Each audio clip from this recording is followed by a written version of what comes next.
ওই যে বিগত স্বৈরাচারের আমলে কি হয়েছে, অসংখ্য আলেমদেরকে জেলখানায় ঢুকিয়েছে, আয়না ঘরে রেখেছে, অসংখ্য আলেমের নামে মিথ্যা মামলা দিয়েছে, আবার বিভিন্ন দরবারে আলেমদেরকে দিয়ে ওয়াজ করিয়েছে যে তিনি অনেক দরবেশের বংশের লোক। কথা ঠিক কিনা জোরে বলেন? আচ্ছা, আপনার পূর্বপুরুষ কি দরবেশ ছিল, না ওলি ছিল, না সাইয়েদ ছিল? এগুলো আমাদের দেখার দরকার নাই। আমরা দেখবো আপনার আমলটা কি। আল্লাহ পাক প্রত্যেকে তার নিজের আমল অনুযায়ী বিচার করবেন। কথা ঠিক না ব্যাঠিক জোরে বলেন? নূহ আলাইহিস সালাতু ওয়াস সালামকে দেখে আল্লাহ পাক বলছেন, ইয়া নূহ লাইসা মিন আহলিক, ও তুমি জন্ম দিয়েছো, তুমি ওরস জাত পিতা, তাই বলে সে আর তোমার দলভুক্ত নয়, কারণ ঈমান থেকে খারিজ হয়ে গেছে। ঈমানের সাথেই হচ্ছে মূল সংযোগ, যে ঈমান থেকে বিচ্ছিন্ন হয়ে যায় সে নবী পরিবারের সদস্য পদ হারিয়ে ফেলে। ঠিক কিনা জোরে বলেন? ভাইরা আমার, এরপরে আল্লাহ পাক বলছেন, ইন্নী আইযুকা আন তাকুনা মিনাল জাহিলিন, নূহ আমি তোমাকে নসিহত করছি, আমি তোমাকে হুকুম করছি, তুমি মূর্খদের অন্তর্ভুক্ত হবে না। সুবহানাল্লাহ বলেন।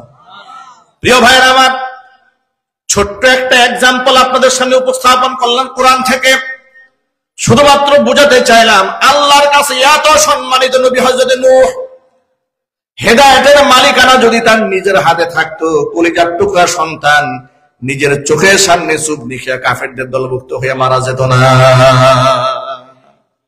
ঠিক কিনা? হেদায়েতের মালিকানা তার হাতে ছিল না। জাতির পিতার নাম কি আমাদের? এখন একটু খুশি হয়ে বলেন না। আগে তো এই কথা বলতে অনেকে ভয় পাইতো। ঠিক কিনা জোরে বলেন?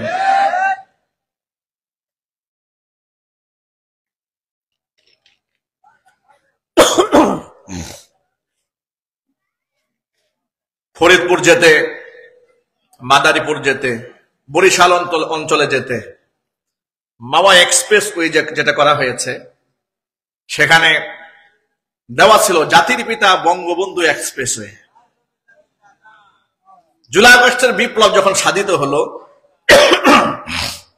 এদেশে তাওহীদি মুসলমানরা ব্যানারটা ভেঙে ফেলে নতুন ব্যানার দিয়েছে, জাতির পিতা হযরত ইব্রাহিম আলাইহিস সালাতু ওয়াস সালাম সড়ক। এটা জোরে বলেন না সুবহানাল্লাহ। ভাইরা আমার, জাতির পিতা ইব্রাহিম আলাইহিস সালাতু ওয়াস সালাম, কত শান কত মান তার। সেই ইব্রাহিম আলাইহিস সালাতু ওয়াস সালাম মূর্তির সাথে আপোষ করেন নাই, নিজ হাতে মূর্তি ভেঙেছেন, নিজ হাতে মূর্তি ভাঙার অপরাধে কুফফার গোষ্ঠী মুশরিকেরা তাকে অগ্নিকুণ্ডের মধ্যে ফেলে দিয়েছে। জ্বলন্ত আগুনকে আল্লাহ রাব্বুল আলামিন ফুলের বাগান বানিয়ে দিয়েছিলেন। এক বাক্যে জবাব দিয়ে বলতে হবে, আগুনকে ফুলের বাগান বানিয়ে দেওয়ার ক্ষমতা আমাদের মনিবের আছে না? না।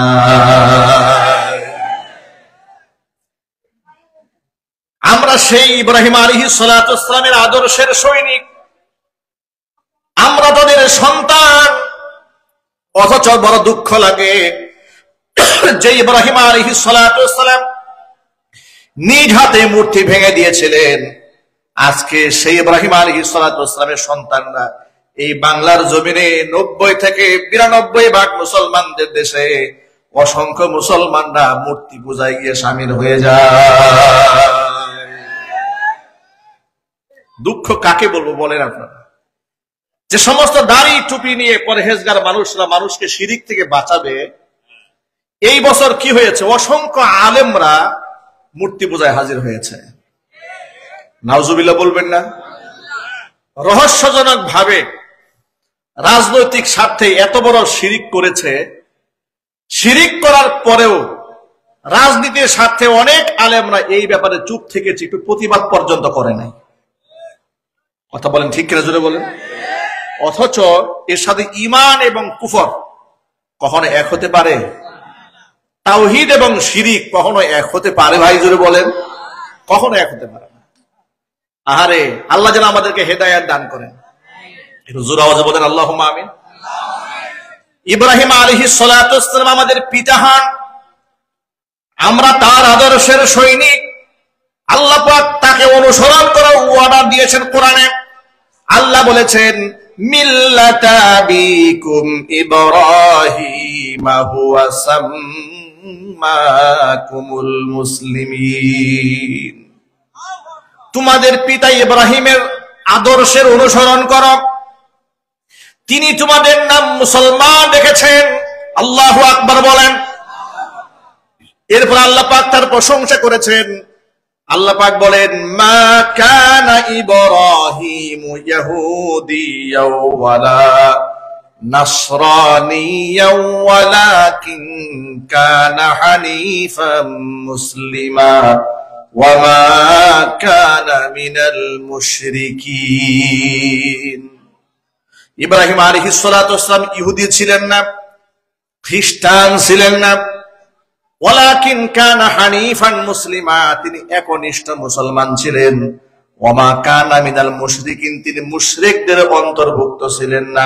জোরে জোরে বলেন সুবহানাল্লাহ। এখন এক বাক্যে জবাব দিয়ে বলেন, ইব্রাহিম আলাইহিস সালাতু ওয়াস সালাম, যার জন্য আল্লাহ তাআলা আগুনকে ফুলের বাগান বানিয়ে দিয়েছিলেন, সেই ইব্রাহিম আলাইহিস সালাতু ওয়াস সালামের সম্মান আমাদের আল্লাহর কাছে আছে না নাই? এত সম্মান সেই ইব্রাহিম আলাইহিস সালাতু ওয়াস সালামের। কত আসর ছিল তার আচরণে, কত কথার মধ্যে আল্লাহ পাক কত আসর রেখে দিয়েছিলেন। অথচ সেই ইব্রাহিম আলাইহিস সালাতু ওয়াস সালাম নিজের কলিজার টুকরা পিতা আজরকে মূর্তি পূজা থেকে বাঁচাতে পারেন নাই। ওই যে আগেই বলেছি, হেদায়েতের মালিককে মূর্তি পূজা থেকে বাঁচাতে পারেন নাই। জিজ্ঞেস করেছেন, মা হাদিহি তামাসিলুল্লাতি আনতুম লাহা আকিফুন। কি বাবা?